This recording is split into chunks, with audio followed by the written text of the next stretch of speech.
从三禅呢进虚空，如胜逆呀，进入资禅，布告大众。我因摩诃般若遍观三界，有情无情一切人法，悉皆究竟，无系无责，无解脱者，无足无依，不可摄持，不出三界，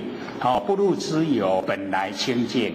无垢呢，无烦恼，以虚空等，跟虚空都平等，尽诸动念，思想心习，如是法相，名涅槃。就是这样就是大涅槃，不生不灭，回归呢到佛的本位，真见实者啊，名为解脱；凡夫不知啊，名曰无明，作思语语啊，忽入资禅，就是这样，所以我们要修最高的程度就在这里呀。往后有人问的话你就拿这个给他看就好，说你要修到最高呢，就是这样。我们